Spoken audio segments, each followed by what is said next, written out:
सुधर्मा स्वामी ने फरमाया, हे जम्बू सुनो, उस काल में भी वही द्वारिका नगरी थी। उसके पास रेवतगिरी नामक एक विशाल पर्वत था और नंदनवन नामक अति ही भव्य एक बाग वहाँ था। उस द्वारिका में उस समय कृष्ण वासुदेव राजा राज्य कर रहे थे। इस कृष्ण वासुदेव के गौरी नामक एक पटरानी थी। श्री अरहंत अरिष्टनेमी प्रभु देश देशांतर में विचरते हुए वहाँ पधारे। श्री वासुदेव प्रभु की सेवा में उपस्थित हुए। उनकी पटरानी गौरी भी वहाँ गई।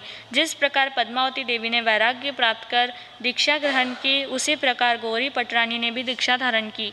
ऐसे ही गांधारी, लक्ष्मणा, सुसीमा, जामवंती, सत्यभामा और रुक्मणी, इन 6 पटरानियों ने भी गौरी तथा पद्मावती के सदृश दीक्षा धारण की और अंतिम समय में सभी ने अनशन व्रत कर अपने कर्मों का क्षय किया और समय पाकर के सबकी सब वे मोक्ष में पहुंची। इन 6 रानियों के 6 अध्ययन और गौरी एवं पद्मावती रानी के 2-2 अध्ययन, ये कुल 8 अध्ययन हुए। ये सभी रानियां कृष्ण वासुदेव की पटरानियां थी।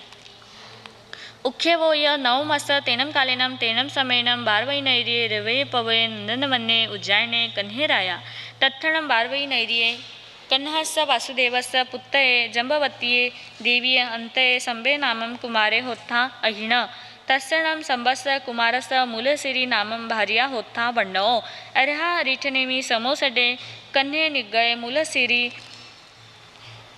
मिनी गया जहाँ पौमावई नवरम देवाणुपिया कन्हम वासुदेवम आपुच्छा में जाव सिद्धा एवं मूल दत्तावी।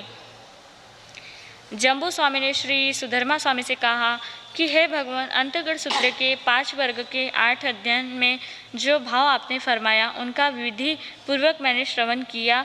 अब 9वें अध्ययन के जो भाव है, उन्हें फरमाने की कृपा करें।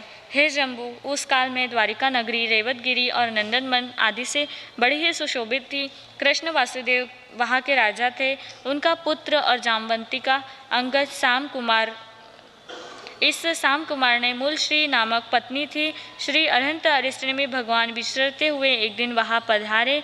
भगवान के शुभागमन का संदेश प्राप्त होते ही कृष्ण वासुदेव भगवान की सेवा में पहुँचे। मूल श्री भी वहाँ पहुँची। भगवान ने उन्हें वैराग्य प्रवचन सुनाया। प्रवचन सुन मूल श्री का मन संसार से हट गया। उसके मन में वैराग्य के भाव जागृत हो गए। उसने श्री कृष्ण वासुदेव से आज्ञा संपादन कर पद्मावती पटरानी की भांति दीक्षा अंगीकार की और यथा समय अंत में वह भी मोक्ष धाम को पहुंची। इस प्रकार साम कुमार की द्वितीय पत्नी मूलदत्ता ने भी दीक्षा धारण कर अंत में निर्वाण पद को प्राप्त किया। 5वां वर्ग समाप्त हुआ। आगमिते पणते तंजा सत्तागमने यथागमने तद्वयगमने, इस तरह 3 प्रकार आगम रूप ज्ञान के विषय में जो कोई अतिचा लगा हो तलो जम वायदम अच्छा मिलम हिना खराम अच्छा करम पाए हिणम विनहीनम जोगिनम घोषिनम सुदुडिनम ऋतुपरिचम अकाले कौ सज्जाओ काले न कौ सज्जाओ असज्जाए सज्जाएम सज्जाए न सज्जाएम भणता गुणता विचारता ज्ञान और ज्ञानवंत पुरुषों की अशातना की तुम बारंबार मिच्छामि तुकड़म। तुमसे लागे लगन ले लो अपनी शरण, पारस प्यारा मेटो में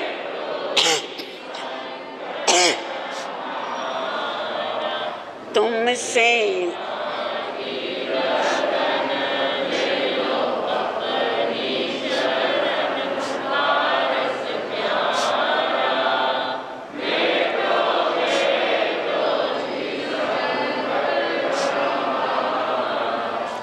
लाखों बार तुम्हें से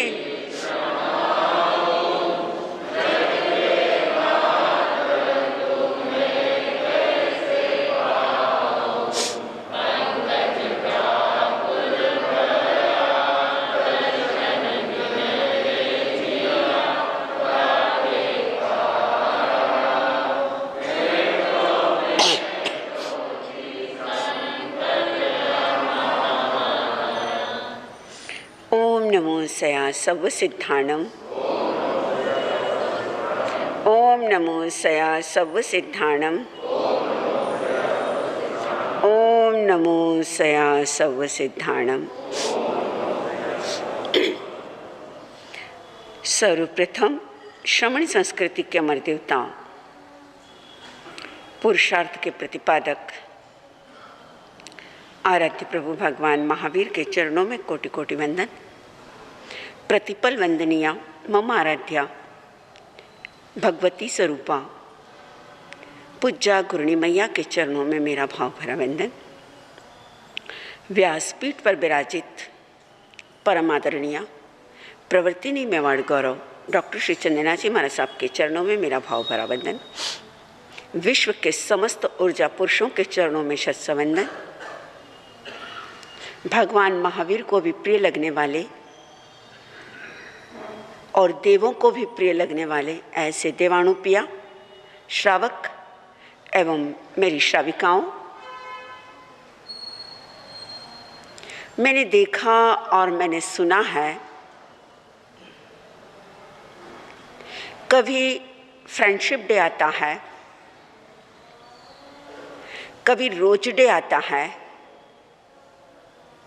कभी वैलेंटाइन डे आता है, कभी चॉकलेट डे आता है, कभी टेडी बेयर डे आता है, और ये सारे डे आप लोग मनाते हो, सेलिब्रेट करते हो। लेकिन क्या आपने इन 8 दिनों में देखा हर एक दिन, हर एक तारीख किसी के न किसी के नाम पर लिखी हुई है। जैसे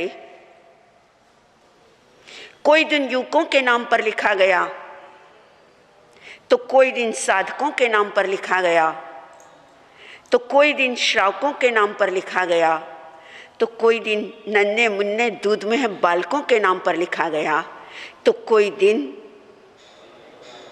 बोलो नारियों के बारे में, श्राविकाओं के बारे में लिखा गया। कोई बालक डे है, तो कोई युवा डे है, तो कोई साधक डे है, एंड कोई श्रावक डे है, एंड आज कौन सा डे है? नारी डे। पूरा आज का पन्ना, पूरा आज का अध्याय किसके नाम पर है? नारियों के नाम पर।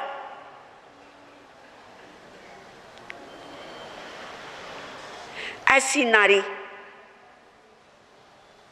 जिसके लिए कहा गया है यत्र नार्यस्य पूज्यन्ते तत्र रमन्ते देवता। जहां जहां नारियों की पूजा होती है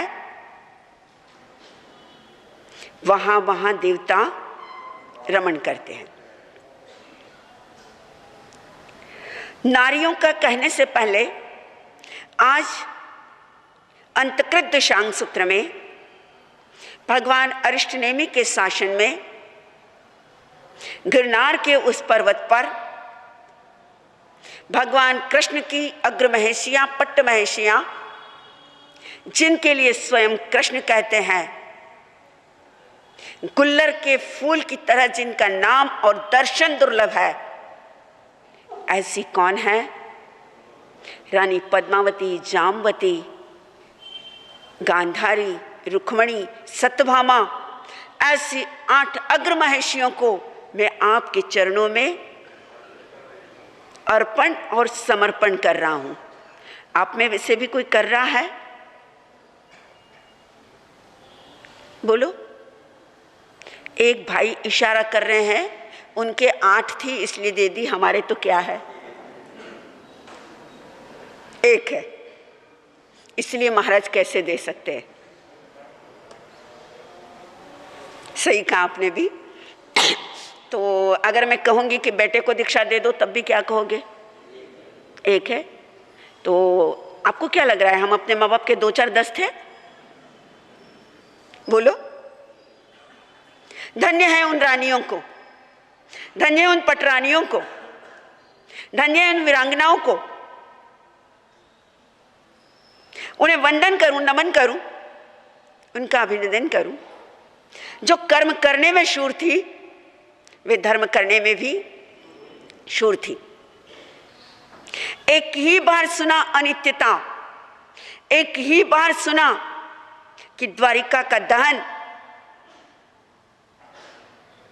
आया था पिछला साल कोरोना का।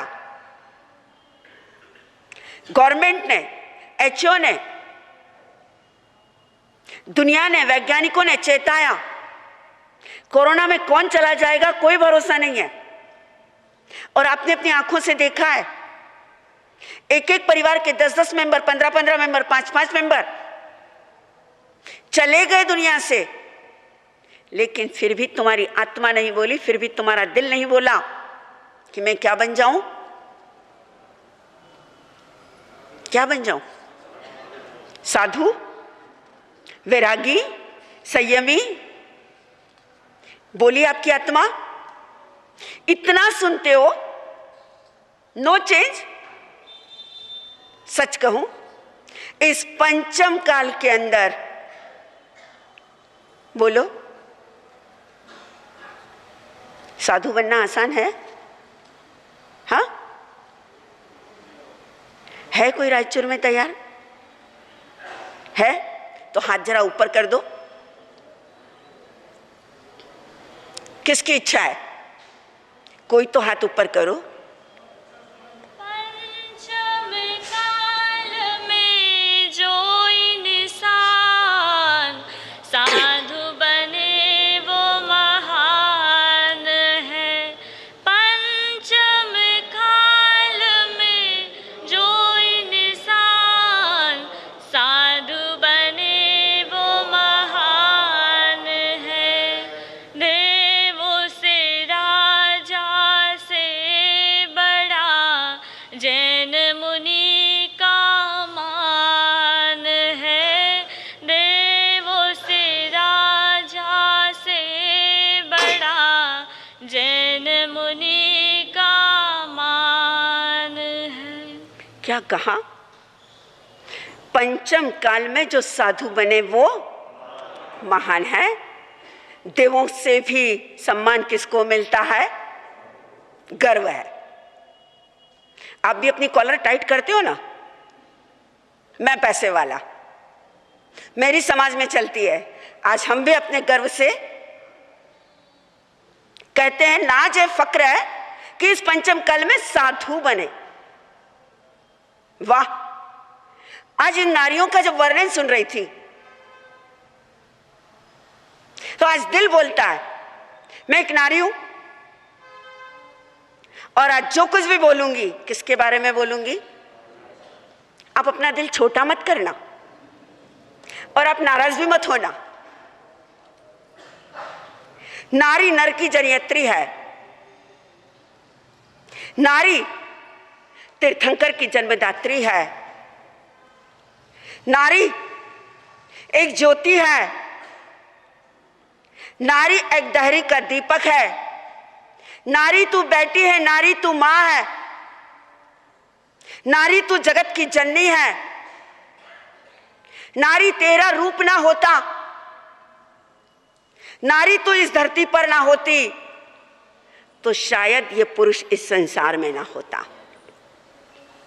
नारी वह है, न धन इति नारी, जिसका कोई शत्रु ना हो। वह कौन है? नारी है। नारी का दूसरा शब्द है महिला।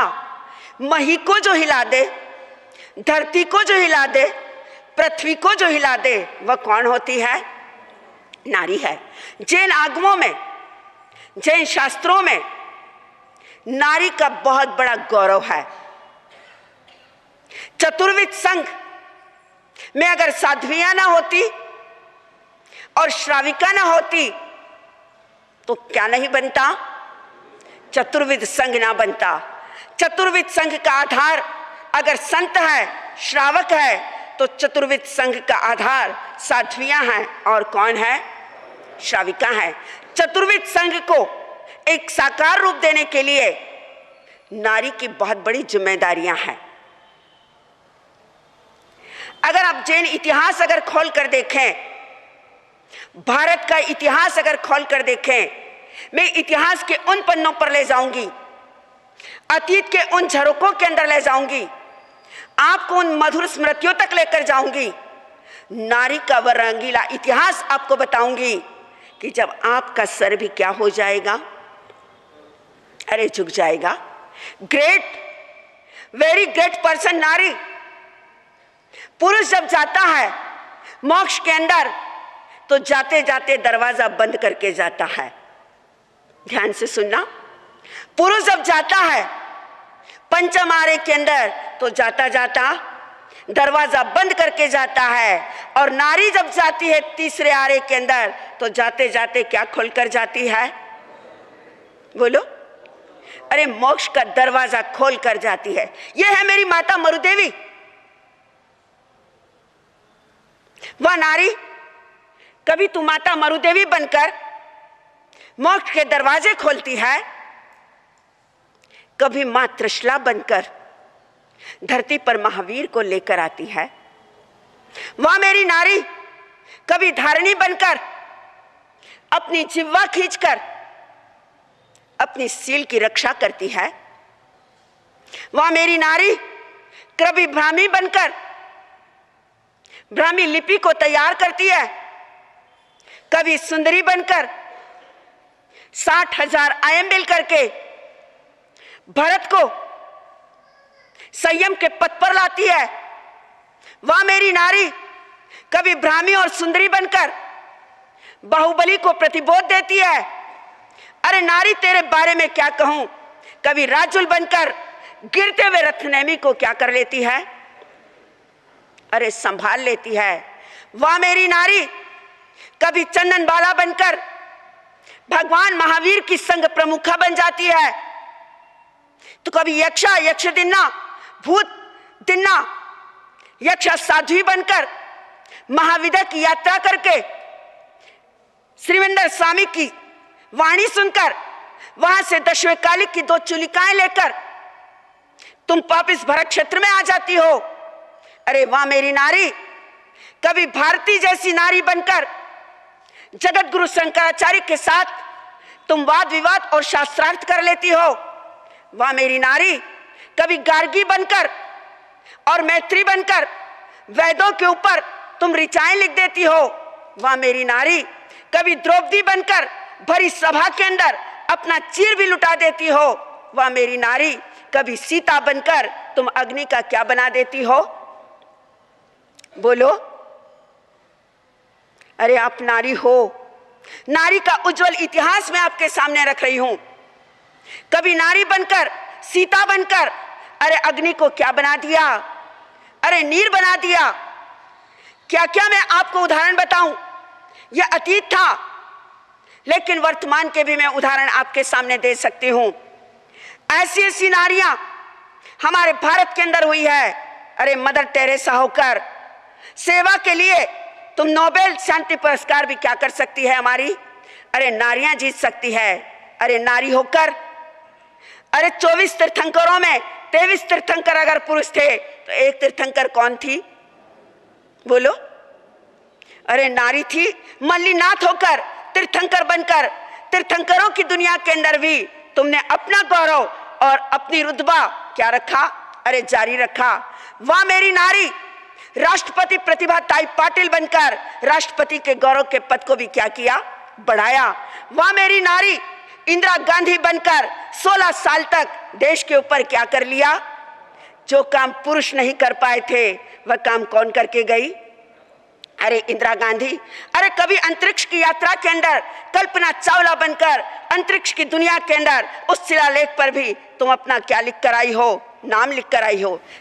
कभी पीटी उषा बनकर, साक्षी बनकर, सिद्धि बनकर खेल जगत की दुनिया के अंदर भी तुमने अपना क्या बनाया? अरे नाम बनाया। ऐसी नारियां, ये इतिहास कहां का है? कहां का है? और किसी देश की बात नहीं करती हूं मैं। पाकिस्तान, रूस, London, America, US, Germany, Dubai, Singapore, वहां की बात नहीं कर रही हूं मैं। सिर्फ कहां की बात कर रही हूं? अरे भारत की बात कर रही हूं। इतना गौरवशाली इतिहास हमारे भारत का रहा है, लेकिन पुरुषों को हमेशा क्या रहा है? मिथ्या अहम पुरुष का